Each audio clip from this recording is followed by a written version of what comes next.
How to build your first Squarespace site. So as you can see right here, I already have some sites available. But if you're a beginner, then what you can do is you can head over and then sign up for an account and proceed to create a website on your dashboard. From in there, you will be asked for getting started questions. So you just need to actually answer them on your own. For example, just choose right here what kind of website you're looking to create. For example, let's choose travel website.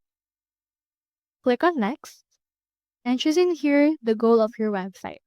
In my case, I'll choose in here publishing a blog and then inputting right here some options like creating a community, getting appointments, and likes. Click on next and choosing here the template for Blueprint AI, or you can also choose a template with designer templates available. So it has a lot of options that you can choose from. In my case, I'll just choose in here a template, but you can also use the AI of Squarespace for this. It will give you in here some templates powered by AI, as well as template matches available.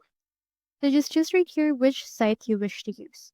I'll choose right here this photo, click on this, then in here just choosing here the color preset that you wish to utilize. So you can tweak them accordingly, and once you've chosen something, click on the start with this design. This will set things off for you, so just wait for this to finish right there. As you can see right here, our site is already created. You can just proceed to click onto this edit site in order to edit the template that we have chosen earlier. So that's all there is today, and I hope this video helped you out.